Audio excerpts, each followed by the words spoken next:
911, look at your text, apparently, from your son. All right, thanks. By the way, you just witnessed what happens whenever I'm with Anthony. His family, to get him, needs to go through me, and because Anthony doesn't even look.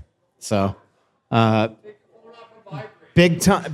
I don't even have it on vibrate. It's just off. Yeah.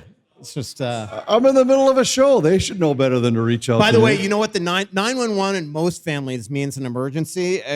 Follow up. Vinny needs him to pick a wine for him at dinner right now.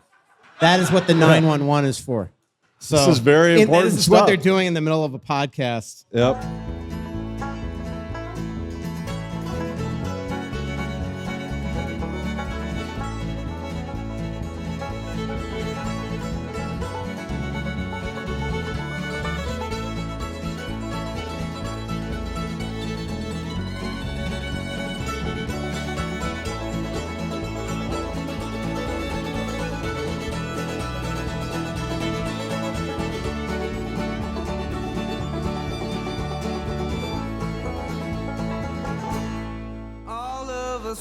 Welcome back to Worst Seats in the House. Mike Russo, Anthony LaPanta, joining you on a very, well, now it's nice, but it was a rainy day up here in Wyoming. It was a great day. It rained after I got off the golf course and before I came to the podcast. That's perfect timing. We're up at Splitrocks. Thanks, as always, for coming on out.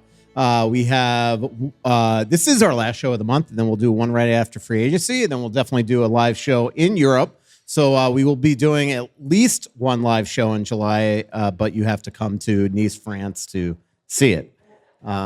If you come to Portofino, we'll let you hang around for it. Exactly. So I did get one message today because obviously, you know, there's a lot of stuff going with the Wild right now, trades and free agency and all that stuff. But somebody that's over in Europe right now, mutual friends of ours, Brian and Karen, Brian sent me a text, wants to know that Karen is wondering who the Wild are going to draft with their 4th round pick. Wants me to ask you, Anthony. Tell her I'll text her later.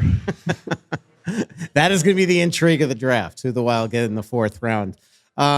So obviously, huge week in the National Hockey League. Today, Gary Bettman announces that they're starting the overtures for expansion and that Houston or Austin is on the docket. And they will be exploring that over the next 6 months, and that the investment plan would be $3.5 billion. That would include a new arena plus expansion fee. Brady Tkachuk traded from the Ottawa Senators to the Florida Panthers. You and I have been talking about Brady and when he was going to do this for months, maybe even more than a year, that was eventually going to happen. And as expected, the Wild were on his lists, but the list means nothing. What it means, everything is where is he willing to waive. The Wild made their offer the equivalent of 4 first-round picks, I'm told by sources. But it didn't matter if that was better or worse than Florida's offer, Anthony. The reality is he wanted to play with his brother on a very, very good team, and he goes to the Florida Panthers. Yeah, it's a steep price. I think Ottawa probably did well in that deal, knowing they used the picks to get Eklund today, right? And I expect there will be another move made. I mean, they had 3 ones this year after that deal, but that's not a team in a rebuild. It's a team that has a young core that's pretty good, and I thought they did well today to add Eklund for one of the picks. I wouldn't be surprised if we saw another move that dealt another of these picks away to bring in a player that can help them this year. When you're in a spot like that and you know you don't have to trade the player, but you know that you're not going to be able to re-sign the player when his contract is up. I always just think anytime you get a guy who's able to make a deal that is for a legit return, that's a win.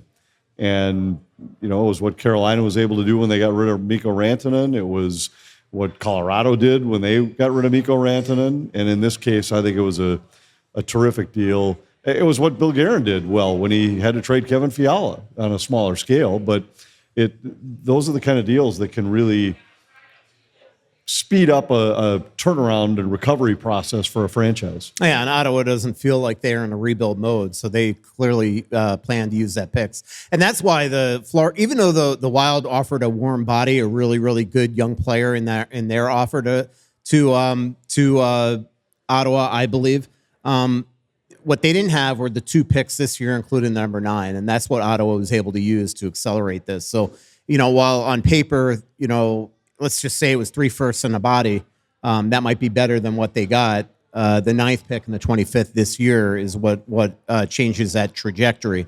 Anytime you push the pick a year down the road, it loses value. I still think that, and you and I have talked about this a lot because we've talked about Brady a ton, and you said that you would not trade for Brady if you had that opportunity. I think the Wild essentially made their package because they knew that Brady was, that they were on Brady's list of 4, which the other teams were Vegas, very interestingly, Carolina, and obviously Florida. But I think in the end of the day, this is going to wind up being a better thing for the Wild because they need a center, and this would have absolutely taken them out of Dylan Larkin or any centers in the future because, as we've talked about over and over again, they're really down to a precious few assets here. The question is, what can sway Detroit to make this deal? I don't know if anything can sway them right now. I mean, right now, Steve Yzerman has not tipped his hand at all on whether or not he's willing to accommodate Dylan's trade request now, or if he's going to make him sit for a couple months. And in doing that, you're making teams that want him sit for a couple months. And the Wild need to do their business here coming up here very, very shortly. But the Wild have made a similarly huge offer for Dylan Larkin.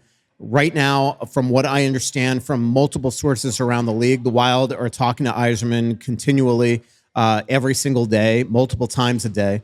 I still wonder if a three-team trade is what is going to be able to push this over the top. Because right now, if Steve Yzerman isn't willing to pull the trigger on what the Wild are to offer, you've got to figure out what his criteria is and then work with other teams to try to meet that criteria.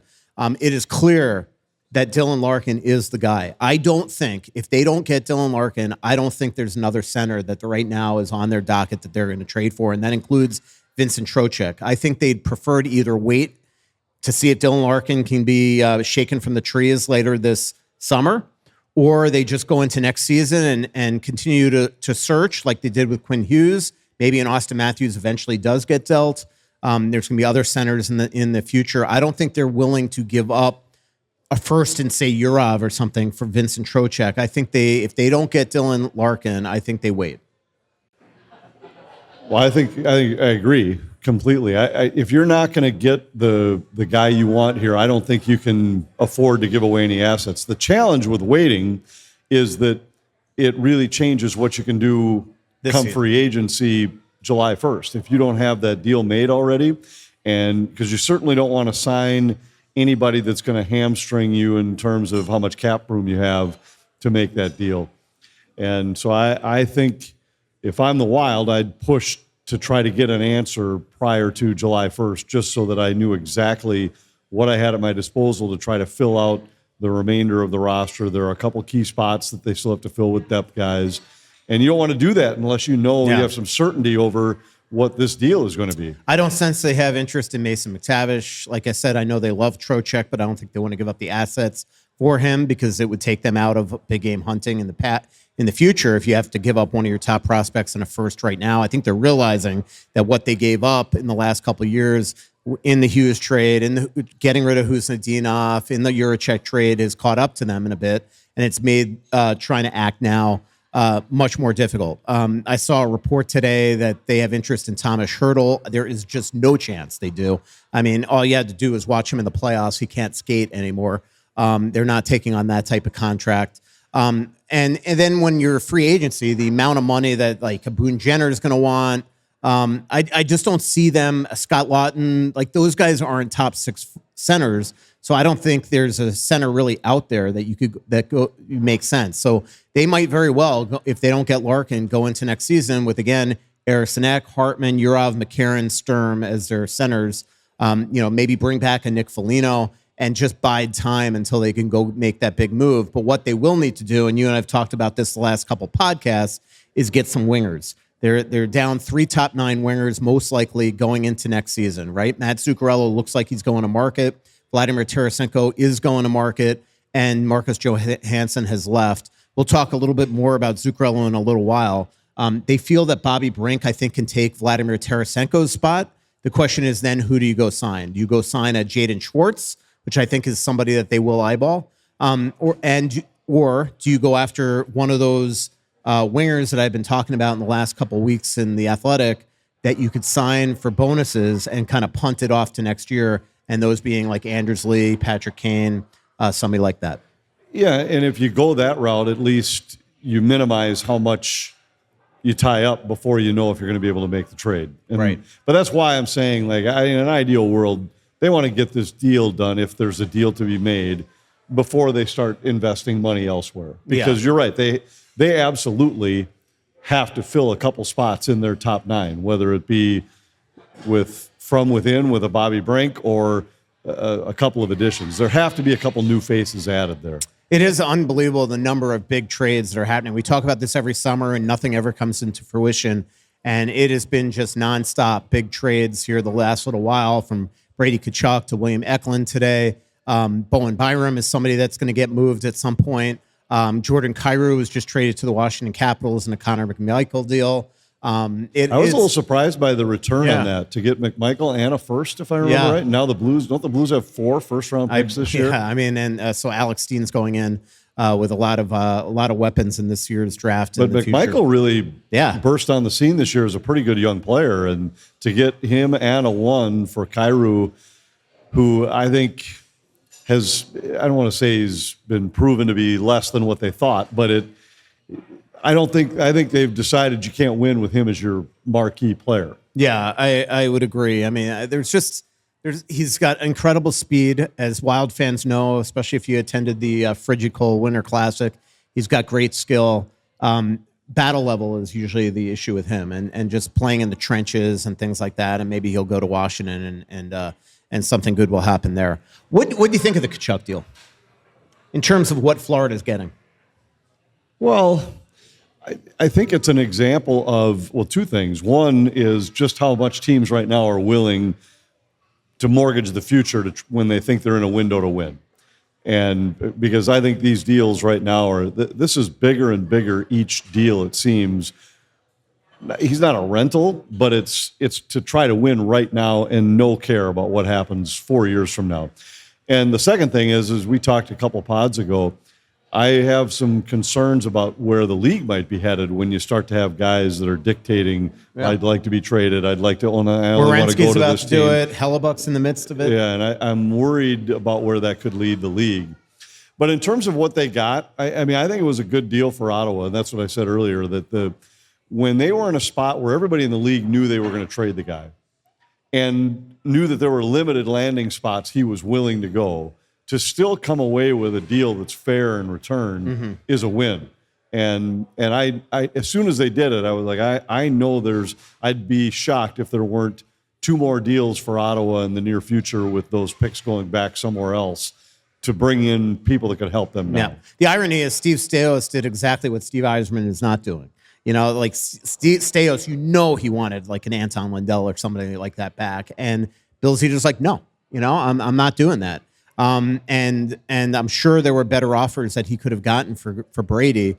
And Bill Zito just stood firm because he probably knew that he had Ottawa right where he wanted them. The Wild are not getting that lucky with Steve Yzerman because he is ticked. And I don't think there's a lot of love lost right now between Dylan Larkin and Steve Yzerman. That relationship has gone south the last couple years. So unless Dylan Larkin essentially says to Steve Yzerman, I am only going to Minnesota, this thing could potentially drag on, or Dylan might just compromise, just say the heck to get the heck out of there. It's going to be really interesting what Dallas does with Jason Robertson. Do they sign him or lose him or trade him? And then they're another team that does have interest in Dylan. Florida, I don't think has interest in Dylan. They need a goalie. Vegas is the other one. Like, he was on the original list. Do you William Karlsson is out with the broken wrist, although there's no indication that that's going to be forever. But do you maybe look at trading the rights to Pavel Dorofeev and an Aiden Hill and bringing in a Dylan Larkin, where I really do think the other thing that helped the Wild not getting Brady, Anthony, is that Brady has 2 years left at 8.2 and it's going to need to be re-signed, where this guy Dylan is, I mean, he's cost controlled for 5 more years at 8.7. And that's why I think he's and the position. Those two reasons are why I'd be much more apt to give up. I mean, when you mentioned earlier that I had said I wouldn't make the deal for Brady Tkachuk, that was a part of the reason. Was there were better players, better fits for the Wild out there, and I don't know. I think if you had to give a similar size package to get Dylan Larkin, I'd be mildly surprised if the Wild didn't pull the trigger on that. Yeah, or again, if you can get a three-way trade going, three-team trade going, I think Which is the other thing we had talked about a few shows ago, that don't be surprised if there are 4 or 5. Plan A might be 2 or 3 different moves to make deals with somebody else, which was exactly what Florida had to do with sending Samoskevich to Seattle to acquire that extra number 1 that was probably the deal clincher in the deal for Brady Tkachuk. And that might be the kind of deal the Wild have to make, where go get the asset that Detroit wants in a separate deal somewhere else, and maybe you have a package that can make that work. I texted an agent right when that trade was made. I said, well, either in the next couple hours, Brady Tkachuk or Dylan Larkin, one of those two are going to Florida. And, even though I think the Wild were a little ticked that Brady wound up going down there, I think that they should be reassured that now this takes at least Florida out of the Dylan Larkin sweepstakes, I would absolutely assume. Now, Dylan Larkin is a shooter, Anthony. He's one of the best bumpers on the power play in the league. He's a great penalty killer, wins draws, but he's a shooter. He's extremely competitive, but he's a shooter. If Mats Zuccarello doesn't come back, and we'll talk a little bit more about why I think he's not coming back in a couple seconds, don't you think that creates a little bit of a hole in this lineup in terms of a pass distributor? Because Eriksson Ek isn't a playmaker. Dylan Larkin's not a playmaker. And again, as we always talk about, Billy Guerin always says, well, Mats Zuccarello kind of drives that line like a center on the right side. But if you don't have a winger in that position that could do that, now is this really going to help Kirill? Well, he's got talent, and he's a better playmaker than any of the centers they have, even though he might be a shoot-first guy. I wouldn't worry too much about that. I think you can find a winger that can pass if that's what you really feel like you need. But I think you throw him in the top 6 anywhere, and the line he's on is better than what the Wild had last year in that spot. And he can, absolutely fly. The other thing that you do is you can maybe put Matt Boldy on that line, and Matt is as good a passer as he is a shooter. And then you have, let's just call it a Jaden Schwartz on the left side of the second line. And then if you sign an Anders Lee, if you sign a Patrick Kane, that allows you to put a Boldy on the top line.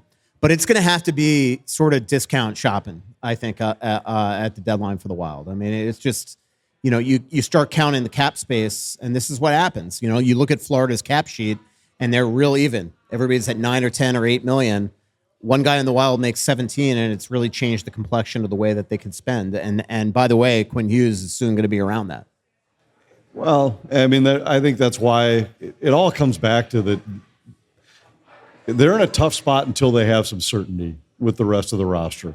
And you have to know not only what you have to give up in that deal, but what you now have on the books. Mm-hmm. And then you can figure out how to make all the other pieces fit. And I know for years now it's been their hope that you could keep Boldy and Kaprizov on 2 separate lines to create the kind of depth that you need to be a legit contender. I think that's still their plan, still their hope. But let's not forget, you still have to find the wing that takes the spot on the Eriksson Ek and Boldy line as well. So there's just a number of pieces they still have yet to fill in. And I think it would be a lot easier to do that, a lot easier to plan for that if you knew what the trade might be or the potential trade would be. Do you, you brought up the fact that we're in this new world of the National Hockey League that guys are essentially saying, I want out. They're taking their no moves that were negotiated in to keep caps down, but now they're the ones weaponizing it, so to speak. You mentioned how that worries you. It also seems like a certain type of player right now, and it's Americans playing north of the border. There's a lot of people, even though I don't think it's going to happen this summer, that thinks that Austin Matthews is next. Obviously, we're seeing Hellebuck do it. We just saw Brady do it. We saw Quinn Hughes do it, even though it was before the Olympics. Does that shock you? And do you think there's a reason for it? Well, it doesn't shock me because it's happening, but I think it's too much to be a coincidence. Yeah. And after the Olympics this year,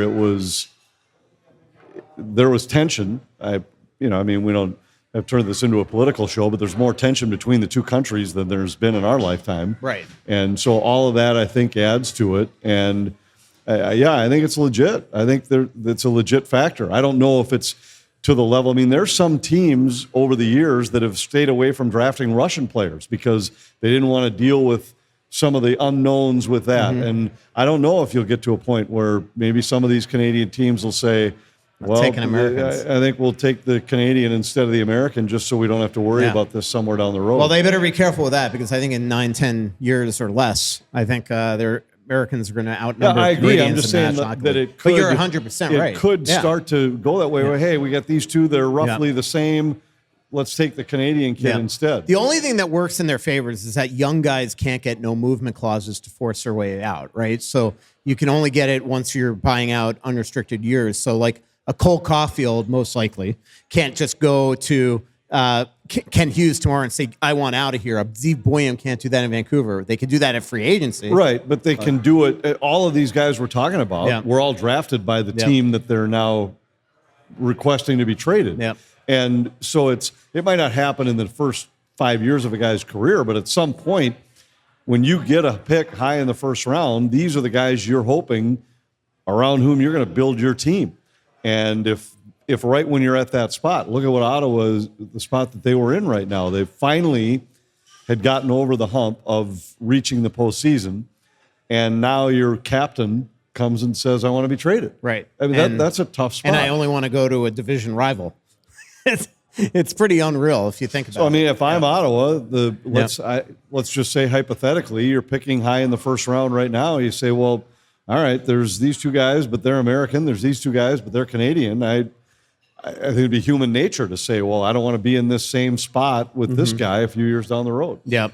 You excited about expansion in the next 3 or 4 years? Well, yeah. I mean, I think Houston would be a great city for the NHL. And I'm mildly, well, I shouldn't say surprised because I hadn't given it a ton of thought, but there was a part of me that thought they would probably do 2 expansion teams simultaneously or announce them simultaneously where they're a year apart, whatever that might be, just to keep things balanced, to have some symmetry in the division, symmetry in the leagues, all that kind of stuff. And I know for years we've talked about that Atlanta made a lot of sense to be another team on that side of the country. I mean, eventually they will even it out. It's just a matter of when. The other thing is, like, this is expensive now. This is no longer this is a $2 billion expansion fee, essentially. So it's just, and clearly they have an owner here that's ready to rock and roll. But eventually they're going to clearly even it out, whether it's Atlanta going back to Arizona. I know they really want Arizona to get its act together. Atlanta looks like they've got the arena project going on in like Alpharetta area, which is way north. It's essentially almost on your way to North Georgia. It's the northernmost suburb, essentially. The fact that you mentioned the Phoenix area is the only thing that surprised me about this was that I really thought, I was guessing that the first 2 spots were going to be Phoenix and Atlanta. And because now if you take Houston, that really, it either means that if Phoenix is going to be next, Houston's got to go to the East in order to balance things out. Or if it's Atlanta, then that would probably knock Phoenix down the road a while. And I know that you're right. They do want to get back into that market. Maybe Minnesota will go east like the Timberwolves are eventually going to go. Maybe that'll happen. I hope not. That'd be fun. Go east, get out of this Central Division. Well, it wouldn't. I mean, Chicago would go before Minnesota. Yeah, no, I'm just kidding. By the way, you've been watching the World Cup and their playoff format and how it works? No. Although I do know. Notice how France and England aren't playing right away, or France saw and Croatia Spain, has to win tonight or they're out. I just saw it on the screen. And they're up 1-0. So that's no. Isn't it fascinating that they have a format that actually allows the teams that win early have an easier path to the World Cup championship? Isn't that interesting? Well, they still have to. There's a third place team that advances out of a 4-team pool. That just doesn't make any sense. Just give it up. Finally, just admit that you are in the wrong here. Do you know that the minute that Gary Bettman steps down, they're going to change the format? Do you understand the concept of opinions can't be wrong? Opinions can be wrong if you are wrong, and you're wrong. All right, we have a microphone up here. We have a microphone up here. We've hogged the mics long enough. You can come on up and ask questions at any time. Anybody want to be the first one? By the way, thanks to Tony Hoagland, our newest sponsor. I do want to talk to you about Mike Babcock, too, and being back in the league. Yeah, that was interesting, actually. Yeah. Like his press conference today. I saw a little bit of that. Yeah. Question. Yes. Quick question. With Gustafsson having his hip surgery for the backup, do you think it's going to be Samuel Havelai? However, because he's an RFA and I guess he's addressed in an interview before, is that he's going to be leaving. Yeah, he's gone. They're not bringing him back. They don't have interest in bringing him back. He just continued to struggle down there. I don't think he wants to come back. The question is, does he become an unrestricted free agent and sign somewhere else, or does he sign in Europe? I talked to some people today around the league that hear that because there are a ton of goalies out there that the Wild can sign in free agency that sort of fit that number 2, number 3 role. But a lot of those guys probably just don't want to come here knowing that eventually you're going to wind up in Iowa on waivers. So one thing I do hear is that the Wild have started putting feelers out to maybe even make some trades for a number 3 type. But they're going to definitely bring in a third goalie that's going to be the backup to start the season until Gustafsson is ready. And I had John Hines on the radio the other day, and he confirmed what I've been saying on here for a while, that they're thinking November for Gus. Is there just no trust in Cal Peterson? No, and he's an unrestricted free agent, so he's not going to be back. Yeah, cool. Their goaltending really was bad last year in Iowa. Cal Peterson, he was really.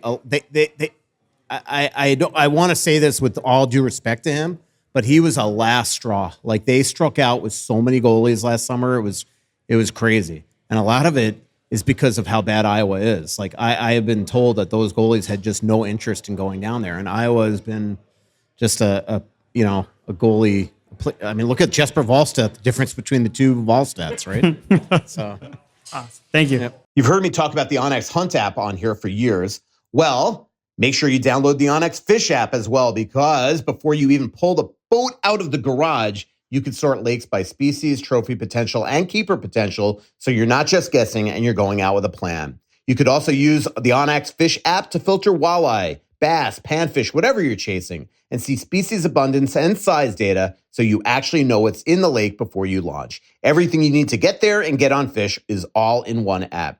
Boat ramps, lake access points, public versus private land, points of interest like bait shops and camping. It's all built into the app. No more scrambling around 3 different apps or outdated reports. Onyx Fish gives you the proven fishing area data and local insights that used to take years to learn. So you could do a decade of knowledge all in about 10 minutes. So download Onyx Fish on the App Store or visit onyxmaps.com/fish. Spring fishing is here. Go find a lake you've been driving past for years and finally find out if it's worth the launch.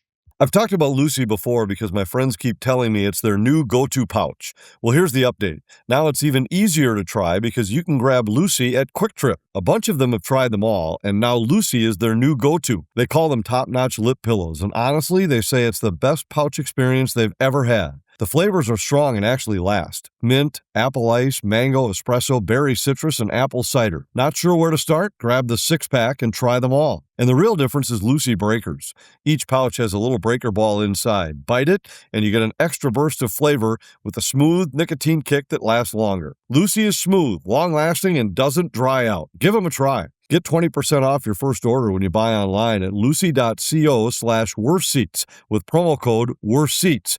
That's lucy.co/worstseats with promo code worstseats. And if you don't want to wait, check out their store locator to find where you can pick up Lucy at your nearest Quick Trip today. Here comes the fine print. Lucy products are only for adults of legal age, and every customer is age verified. Warning, this product contains nicotine. Nicotine is an addictive chemical. Hey, guys.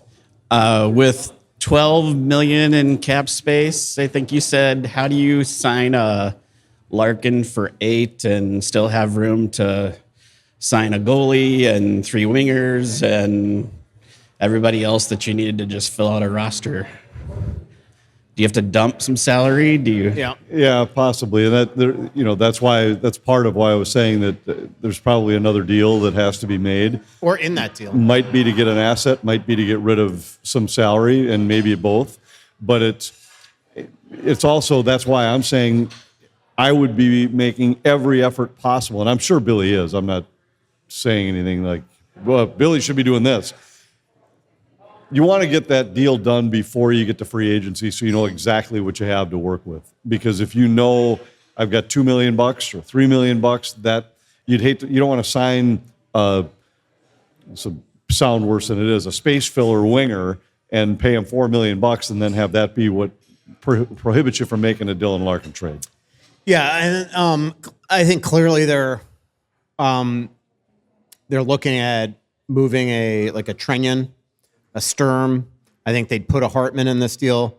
I think they'd do anything to get Dylan Larkin here, short of trading Kaprizov, Boldy, Faber, Eriksson Ek, Wallstedt, those type of players right now. But I think anybody else they'd consider. I mean, even some of the guys that you'd never think of. Like, I think Brodin's one guy they don't want to. But if you're a Wild player and you don't have Detroit on your no trade list yet, and you have trade protection, you probably should be on pins and needles or just another team. And there's just ways. I mean, theoretically, you can go the buyout route to create some space. But look, this is why you have Hunter Haight. Bobby Brink's not going to be totally expensive. Damon Hunt's not going to be over expensive. So those guys are part of your $12 million that you're going to cut into, and they're going to be minimal salaries. But you're right. If they're getting Larkin at 8-7, they're going to need to trade somebody or buy out somebody. That's also the reason why I keep on kind of pounding the pavement. I know fans don't want 35-plus-year-olds here, but it is a way to, lessen the pain now, where you can sign like a Patrick Kane for $2 million, but give him $4 million in bonuses, and if he hits it, that would count on next year's cap. Now, the Wild don't want to sign too many of those or get overboard, because next year they're going to be tight to the cap, even though it's going up to 114. Is it 113 and a half? Yeah. Between Kaprizov and Hughes, they could have 35 million just in them. So you can't just punt everything down the road, and then next thing you're in that position. So it's too bad that, even though it's so funny, like even the fact that like Parisi and Suter have 3 more years of their buyout charges, you wish that was off. And that alone is $1.7 million. I mean, that's Brandon Bussey. So, Last question is, does Johansson's salary then come off since he went to Sweden? Or yeah, he was a how does free that agent work? anyway. Okay. Yeah, that's right. So, okay. All right. Thanks, guys. Questions? Here we go. Mrs. Wild Road Trippers coming up. Mosby came all the way out here and doesn't have a question. I have 2 questions. Yes. The first is, I really When's the schedule coming out? Well, that was one. The second was, I really liked Damon Hunt's play last year when other guys were hurt. Do you see him getting more of a role this year? He's going to have every opportunity to, and also, I think a big part of it is because some of the salary shaving could come on the blue line. So I think there's going to be an opportunity for him to play more games and play a more significant role than what we saw this year. Yeah, I really hope so. I thought he was really good last year. I can't remember. Did he play a little right side at some point? Yeah, he did a little bit. Yeah, because that's the other thing. Obviously, if they're healthy, they're going to have Middleton, Quinn, and Brodin. The only thing I will say is Middleton. I was talking to somebody about this yesterday in the league. Middleton has a no-move clause until July 1, and then he goes to a modified no trade. You could set the table now for. Now the thing is that technically Middleton could put in a new trade list on July 1, so you could make a trade now and have it sitting waiting there, and then all of a sudden, next thing you know, he puts that on the list. Like if I was Middleton, I'd probably put Detroit on the list. But anyway, but you know what I mean? Like I think that's like the Wild did that. I remember in 2007, they traded Manny Fernandez on July 1 because Boston had to get rid of somebody on July 1 that to make that the salary cap work, because it was, and if I remember correctly, and the biggest reason, like we were talking 3-4 days before at the draft that he was potentially going to get traded to the Boston Bruins, and it never happened. And I never understood why, because I totally trusted my sources. And then I just figured, all right, it fell through. And next thing you know, it happened on July 1. And then you put 2 and 2 together. You saw who they got rid of that day. And with the salary cap, especially at that time, back in 2007, 2008, we're talking like it was like probably 35, 40 million, the cap. You know, they needed to get rid of that to get him, if I remember correctly. So there are ways to try to make a trade now with a guy that has a no move, and then hope on July 1 that team doesn't appear on the list, and then you can maybe move him. Okay, thank you. And schedule, any July probably? Usually it's going to be the Major League Baseball All-Star Game, like the Last day year off it came before, out while we were in Europe. Yeah. Okay. So All right. we'll be there. Trying to plan life, you know. Yes, I know. As are we. Yeah. Do you, Anthony, where are we on the TV? It still hasn't been finalized yet. Yeah. It's the streaming portion that I understand is still. Yeah, Yep. I mean, I think it's the Wild they're going to be doing their own thing. Where I don't know exactly where it'll be on linear wise either. Yeah. I know that there are a couple different options for that. So I think it's a mishmash. I think there's going to be some on cable, some on over the air, and then a streaming option for everybody. and they're trying to finalize all of those details. But it's starting to get late. I mean, it is really amazing when you think about it. I was chatting today on the golf course, and we're 3 months from the start of the season. Because the season's starting a little earlier this year, and there's a lot of work that has to be done behind the scenes to get those broadcasts ready there to get on the air as an independent, where you're not like a part of some other regional sports network conglomerate where they've got people that are putting these things in place for other markets. So there's some work to be done. I think they'll have it finalized here soon. Yeah. Do you have a no trade clause in your contract? Because if that can get Dylan Larkin done and you're going the other way, exactly. I'd be all for it. I put Detroit on my list. No, I'd be all for it. The Ken Daniels here, you there? Yeah. Hi, guys. Say I'm a 2003 fan, and I know that whole year was just heart and soul. Do you guys see us continue that in the locker room, or do we need to get more of that? Or is it all size? It's not all size. That team's a hard one to match. I mean, because they were just in it together, underdogs, but yet knew they had more talent than most people around the league gave them credit for. But they really bought into, we got to play the game this way, period. And I think there's some glimpses of that in this Wild team. There's a tightness to them that I'd say is similar. But part of what makes those guys so tight now is what they accomplish together. Those are their stories when they get together. It's the couple playoff series that they won. So those stories are yet to be told with this team. But I do think there's a tightness with this team that's legit. I don't think it's just for show. I think and that's why some of these other guys want to come here. Yeah. When you start to hear these other players on other teams, they've been told how great it is in Minnesota. And part of that is the way the players are taken care of, but part of it is the way that the chemistry and the tightness that they have inside that room. Yep. I was listening to Brady and Matthew Tkachuk's podcast today, which I know you were listening to as well. Was that in your article? Yeah, no. But what was interesting listening to, and I've heard Matthew say this stuff before, but Brad Marchand echoed it last year in the final as well, is just the way that those guys are treated down there, and the no expenses, on anything to get better, to help the team win, and it's really like that here. I mean, anything these players want, they get.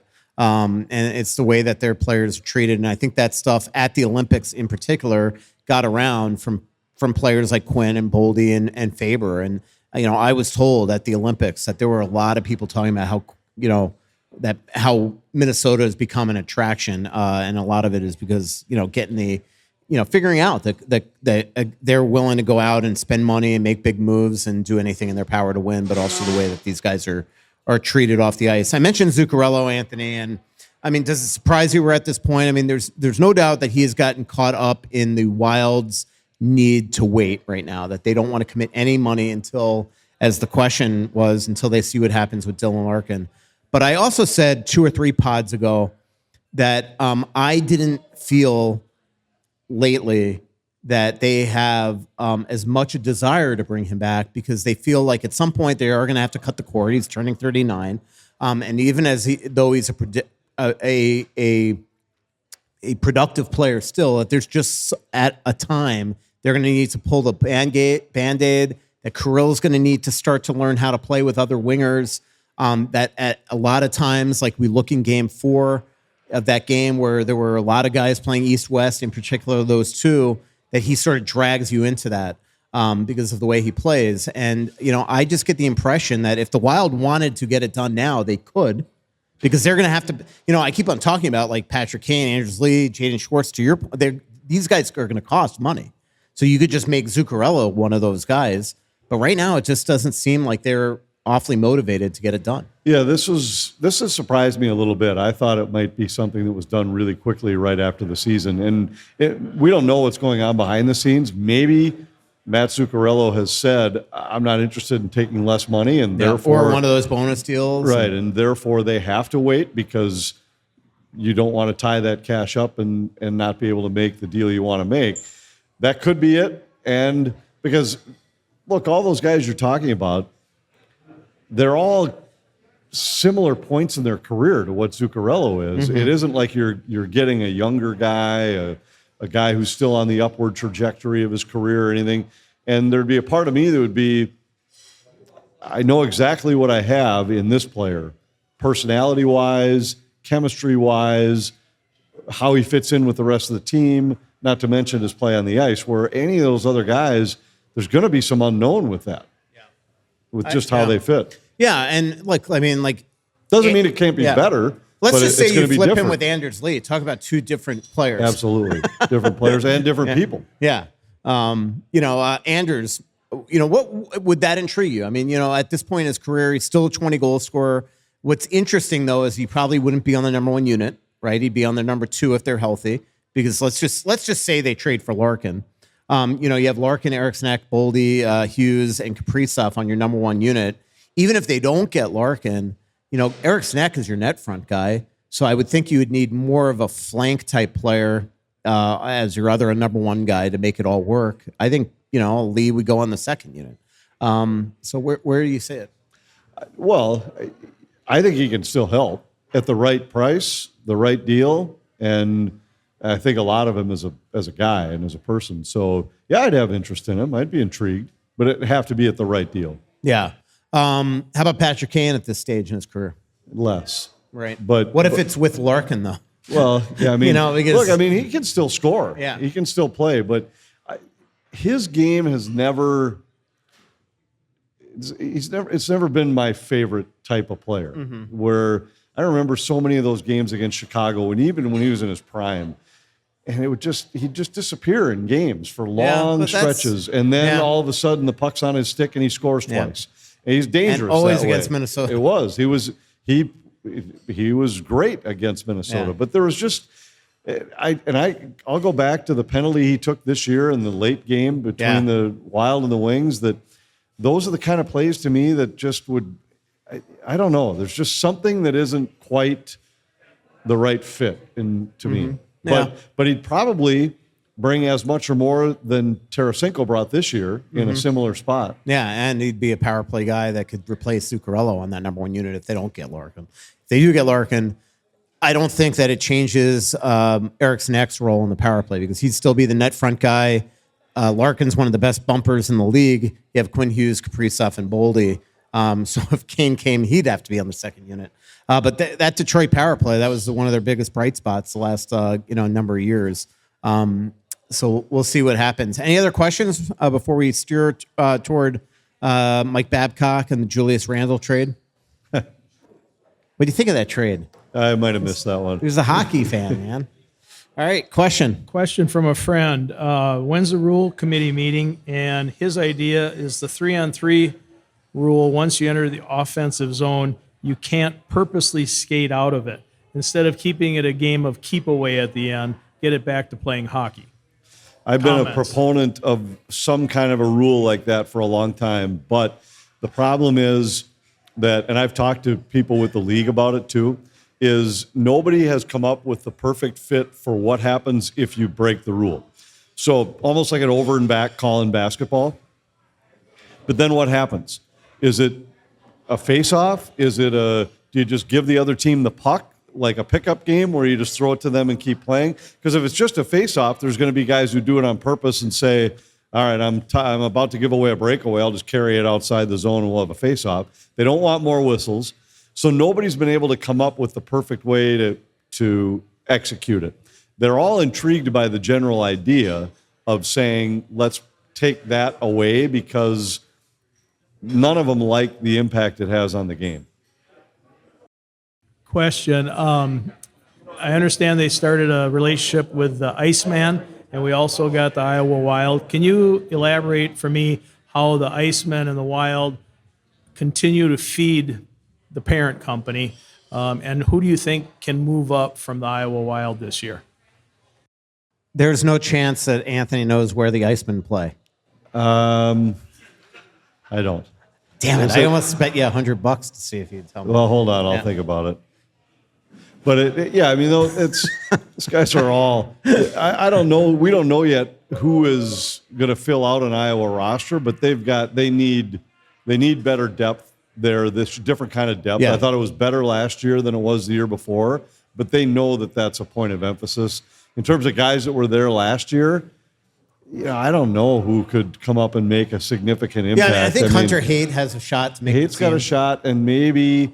We saw Lambos briefly this year. Yeah. I think he's down the list. And It is interesting to me that Spacek's willing to come back, and maybe it's because he knows Juracek's gone, so he's moved up the rung. They don't have look, Bogosian's, if they bring him back, he's oft injured, so maybe Spacek just sees an eye-opening, an opening there.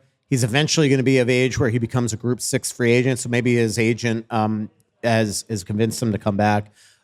So those would be a couple. Obviously, Charlie Stramel hasn't played down there yet, but Charlie, John Hines talked the other day of him having a chance to make the team. In terms of the Icemen, I mean, essentially the way the ECHL guys work is that they're guys that most likely you're not going to see in the NHL. It's sort of their minor league team. So if they have too many players, they send them down there. If there's guys struggling in the AHL, they send them down there. Like Stevie Leskovar was a guy that the Wild, who they think highly of as a defenseman, he got hurt when he was hit in prospect in the one of the scrimmages before or during training camp by Marcus Foligno, broke his wrist. I believe it was his wrist. Missed the first month of the season, and they wound up playing a lot of games for Iowa City last year.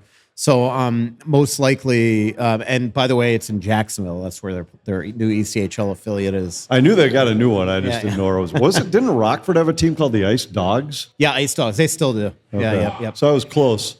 Yeah. Ice Hawks? Ice Hogs. Hogs. Ice Hogs. Okay. Okay. That was There you close go. too.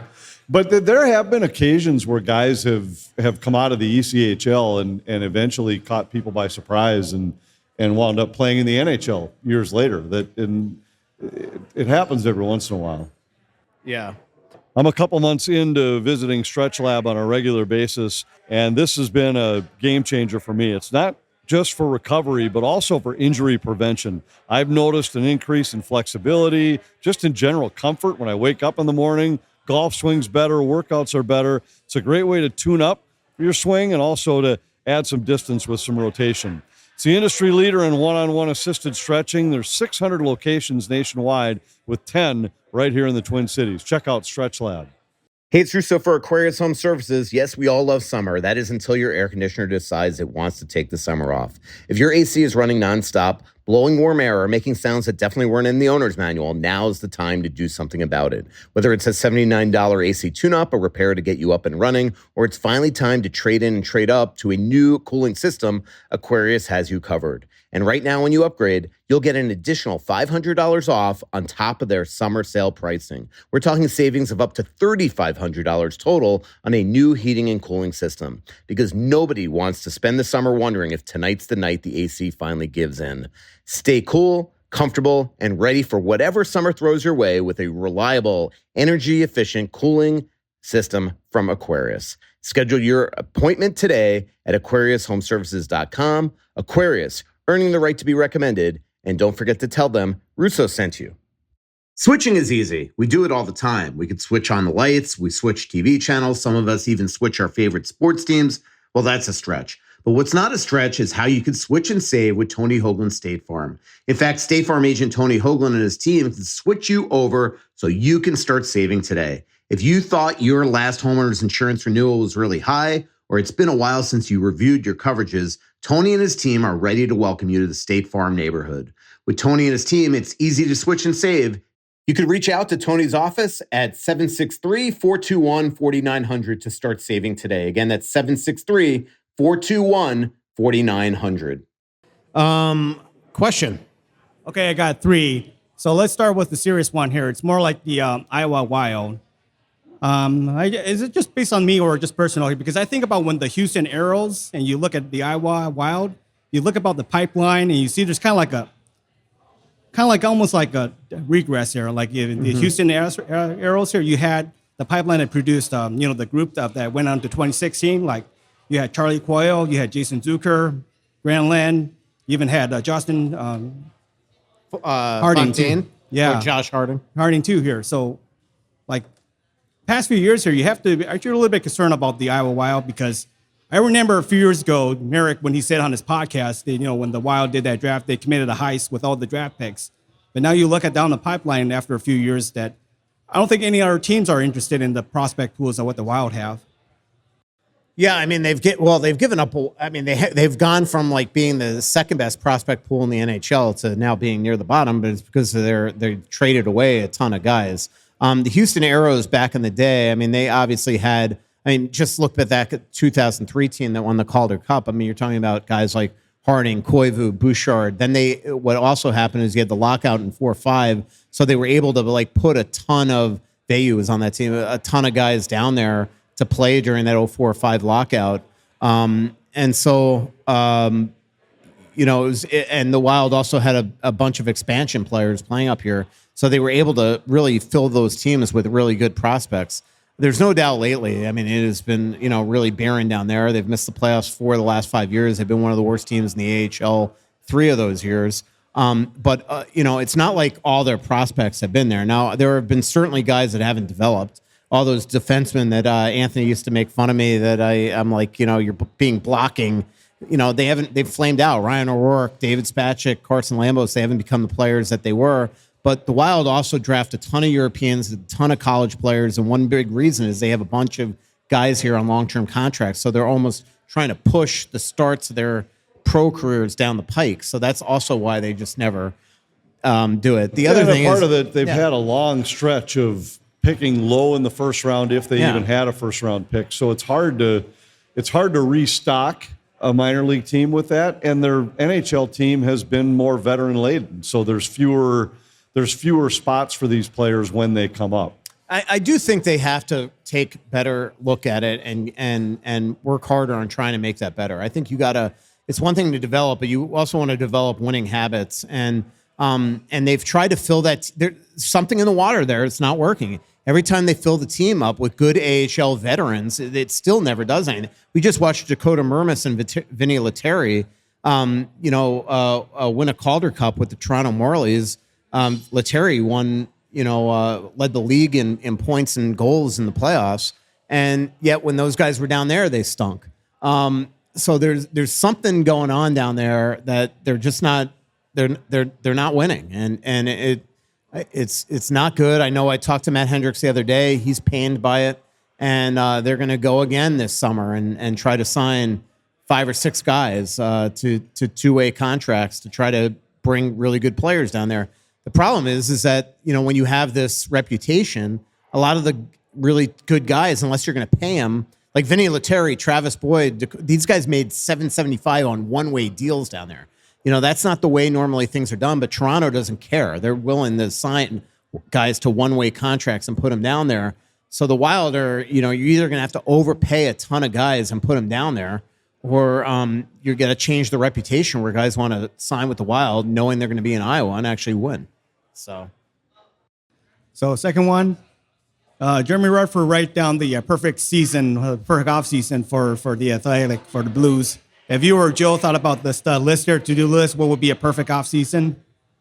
Well, trading for Dylan Larkin would be a perfect offseason. You're talking about for the team or for us? For the team. Okay. From your perspective. My offseason's been pretty good so far. They have to get a top line center. That's the to-do list. And if they get that, then get Quinn Hughes re-signed and fill in a couple blanks with the other guys you need and keep everybody else healthy, and that's a perfect summer. Yeah. Okay. Last one. So it's both of your. So if you're going to talk to Barry Getman after this year, would you rather have the playoff format is or ensure that the future Olympics here have all NHL players participate? So regardless of what happened this offseason. Well, we don't need to make that decision. Like the only thing he should change is the playoff format because they are committed to the Olympics. So that's not changing. So that's in the next CBA. It is interesting though with every 2 years international hockey. Like I watched that Vegas team; they ran out of gas, and I do think this is a lot of wear and tear on bodies on the best players. Yeah. So I mentioned earlier the season starting earlier next year. That'll help a little bit. The start of the season, it's 2 weeks early. They're adding 2 games, but that allows you to stretch it out a little bit. And not the condensed schedule this year was a problem. And I talked to a couple different trainers over the course of the year, and they were like, look, it's everywhere. It's guys, wear and tear is a real thing on these guys over the course of the season. When you throw in the guys traveling across the world to play in the Olympic tournament, that added to it. So I think they're going to go back to the Olympics. I hope that the break for the Olympics is what it is. It has to be that long. Maybe for the other international tournament in the off years, they can do something to make that a little bit shorter so that there's a break for even those guys. We'll see. But it will help a little starting the season early to relieve some of the condensed nature of the schedule. I mean, injuries are everything in the playoffs. I mean, we saw the Wild die because of it. Then we saw Colorado die because of it. Right. The 2 healthiest teams in the playoffs were Carolina and Vegas, and Carolina didn't have an injury until Freddie Anderson, and it wound up not hurting them because Brandon Bussey came on. And Vegas was completely healthy going in until Carlson broke his wrist and Hannafin was clearly playing hurt. So and you could tell they were running on fumes by the end of that series. Yeah, Eichel looked like he just couldn't skate anymore. Question. So I can do math, and I've been looking at like cap wages and stuff like that. Can you convince me that the team is going to be any better than last year? Because I just can't see it in how they can get Larkin, if they get Larkin, and how they can field the team. I mean, it seems like they're 4 players short, and even if you're trying to fill in minor league contracts, they're still like right at the cap. Well, yeah, they are going to be. I mean, they are. This is going to be a delicate cap year for them. I mean, obviously, at the start of the year, they can, if they don't want to, but they can put Gustafsson on LTIR to gain a little flexibility. They're probably going to have to because you're going to have injuries and you're going to have call-ups and things like that. But again, I mean, if they add Dylan Larkin, somebody is going out. Whether it's, I think their ideal guy to trade would be Jakub Trenyan and getting rid of his $3.5 million, especially now that they have McCarron sort of offsetting that. They don't want to trade Hartman, but it could be a Hartman, which is, $4 million. Nico Sturm makes $2 million. You could always go the buyout route. You could always eventually trade Jake Middleton. Doesn't it almost have to be Brodeen or Spurgeon? No, I mean, definitely not. I mean, if you trade, again, like they have $12 million right now. Hate's on a league minimum deal. Stramel's on going to be close to $1 million. Brink isn't going to break the bank, and Hunt isn't going to break the bank. Now, yeah, if you're going to bring in like an Anders Lee at a cheaper contract or or Jaden Schwartz, you could absolutely trade guys. You could buy guys out. I mean, there's ways that they're going to be able to. I remember what was it 5-6 years ago where all of a sudden late August they traded Dmitry Kulikov for nothing to get rid of his $2.5 million. So there's going to be ways. But you're right. I mean, they are tight against the cap. That's what happens when your superstar demands every single penny from the organization, and they just gave in to him. I mean, that's what happened. And now they traded for Hughes, and the same thing is going to happen. Only I think it's going to be a much easier process to get him signed. But this is the issue. Like, I've been saying this for a year. Everybody else was willing to play ball with their teams. Kirill Kaprizov was not, and his agent certainly was not. And now it's going to cost him Mats Zuccarello here, almost certainly. And it's putting them in a position where they're going to have to go discount shopping. I mean, again, look at the cap sheet of the Florida Panthers. Everybody's even. Nobody makes more than Barkov. And here they got one guy at 17. You got Boldy, who's eventually going to make a fortune. He's $10 million below him. The Wild's caps are just out of whack. Now in a year, Spurgeon's probably. I mean, he's definitely not making 7.5 if they bring him back. At some point, Brodin's going to move on. He's got 2 years left at $6 million. At some point, Foligno is going to have to move on or take a major haircut. So this is what happens when they, this is like when he turned down 16. I know that it's easy to say in hindsight, but when he turned down, look at what all these guys get on the in trades right now. I mean, Simon Nemec today was traded for first and second. There's all these guys. Like, when he turned down 16 last year, I mean, it's easy for me to say because I don't have a stake in it, but I would have been, that's it. I'm moving on from him. But instead, they gave him 17. And that's what it was all about for him. And he could say that he wants to win, but that's a sign of a player that has put the team in a position where it's making it very difficult for them to do that. Where Jack Eichel wasn't willing to do that. Connor McDavid certainly wasn't willing to do that. All these guys came in after. Under, I mean. So it's just my opinion. One last thing. If you're going to make the trade, what is the most likely trade to get Larkin? What are we going to have to give up? I mean, it's going to have to be the equivalent of 4 first-round picks. Yurov I would think, has to be in it. I know they'd love to throw in. Like, if I were Detroit, I'd be interested in a Trenyan or a Hartman because I think they got to get grittier. I think they're a soft team. And it's probably going to have to be future first-round picks. It's not easy, and I don't know if any of this intrigues him. Like, who knows what their scouts think of Danilo Yurov or Charlie Stramel? They might not like them. I think Yurov is going to be a great player, and I think that if you can get him, that'd be a heck of a move. But this is why I keep on saying that you have to find out what Steve Yzerman wants, and if he wants a stud, like a player right now that's a stud, then you got to get a third team involved because the Wild aren't trading him Eric's neck. They're not trading him Boldy. They're not trading him Faber. They're not, Well, even if he wants a first-round pick that isn't 2 years down the road, you might have to make a trade with somebody else to try to get a first-rounder in the next 2 years. And this is why, when they threw away Husandinov, that wasn't a good thing. When they threw Ogren in the deal where I don't know if they had to, the Juracek deal, re-signing all these guys, Middleton. What do you think Middleton, as an unrestricted free agent at the deadline, would have gotten them last year? 100% it would have gotten them a first-round pick at a minimum.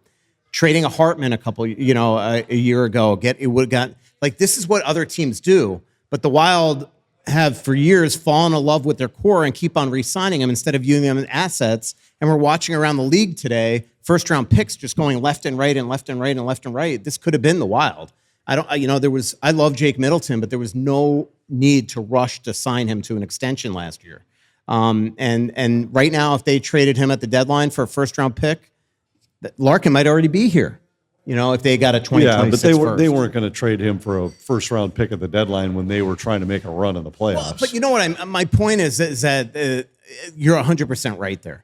But I just think that they have, for too long, whether it's Zuccarello, Foligno, Hartman, Middleton, they always re-sign their guys. And then they've given away way too many assets in the last couple of years. And it's one big reason why they don't have the assets there's a couple right now. trades, I'm sure, now that I think Billy would be the first one to tell you. I wish I had that one back. I mean, the Juracek trade to me is the one that stands out the most. They took a shot at a guy that I thought was a strange time to take a shot at a player that was a project for a team that was trying to contend. But they were looking at a guy they thought had upside, but they paid a huge price. And just add those assets back to your folder right now, and say now go in and try to make a trade. And you probably have a decent shot to get that Like deal even done. Huzandinov just being here. They threw him away for Justin Brazeau. If Huzandinov was here, that at least Brazeau be turned another. out to be a good player this year. Yeah, I know, not here. But you know what? The reason why is he played in a position where he could succeed, not on the fourth line. And same thing. I don't buy that you had to throw Ogren also into the Boehm and Rossian first round pick deal. There had to be another way to get that done. I know they just wanted to throw all their things and get their attention.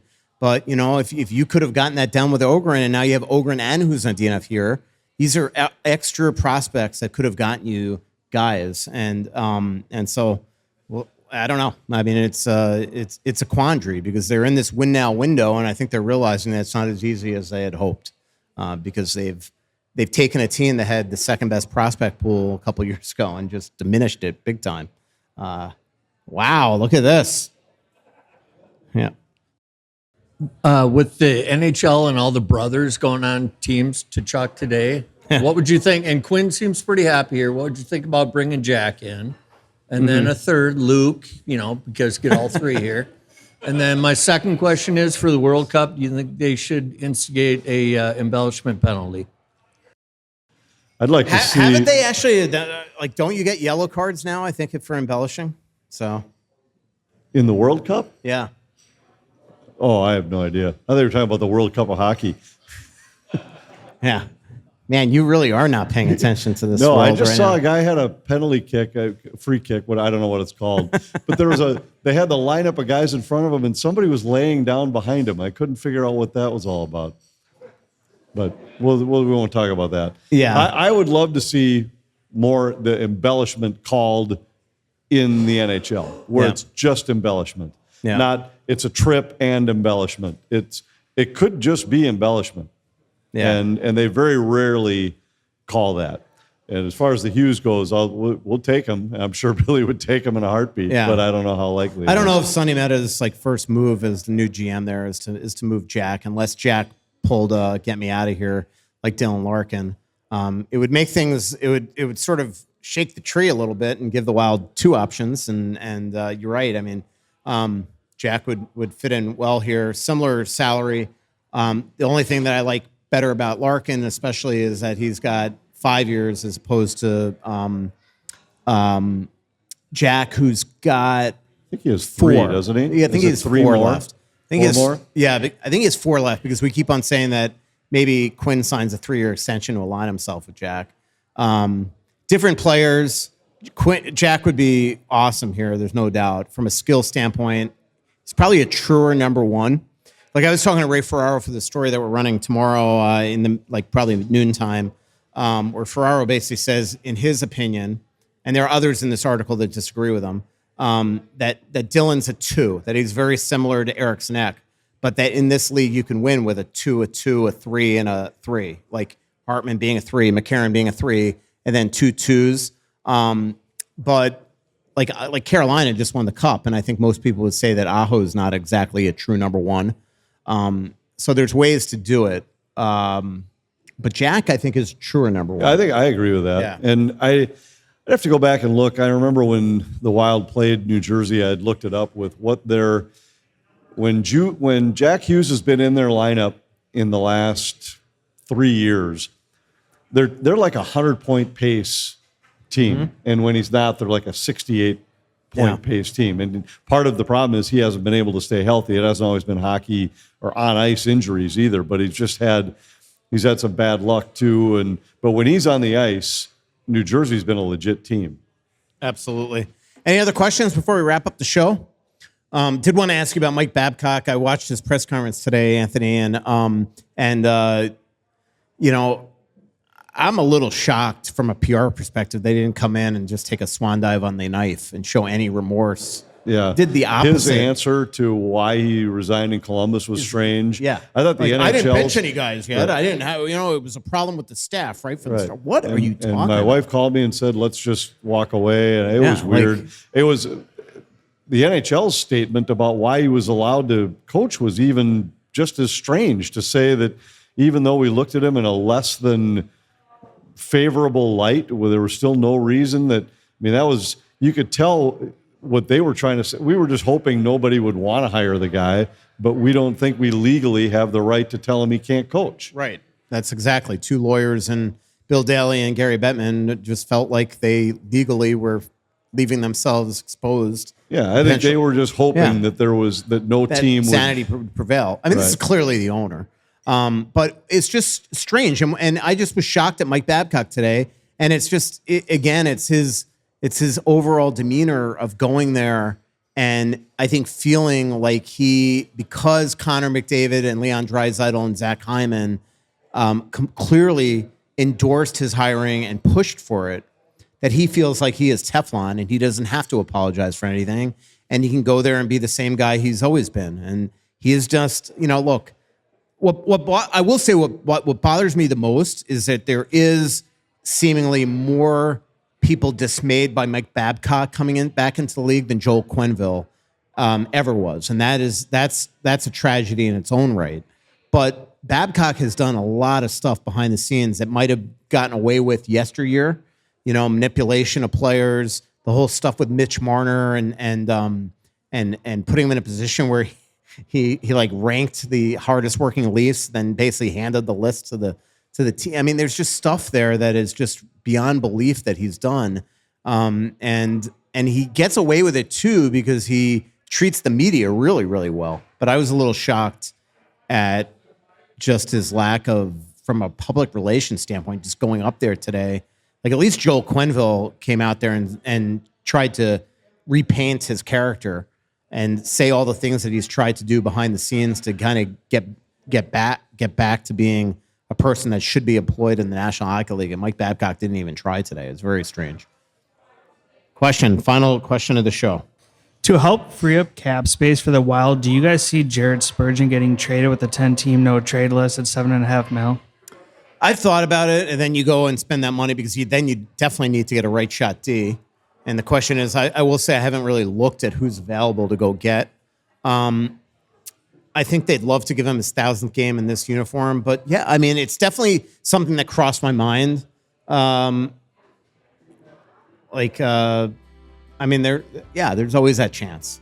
So I think there definitely would be a chance, but I'd say it's unlikely. Yeah. But wouldn't rule anything out. Yeah, I wouldn't either. I think that they want to get some stuff done. All right. Thanks to our incredible sponsors, Aquarius Home Services, your local authorized dealer for Connecticut water treatment systems, Great Clips, Onyx, Hunt, Lucy, Stretch Lab, and State Farm. Thanks, everybody. That's Tony Hoagland, State Farm, by the way. So much coming out, there's nothing going in.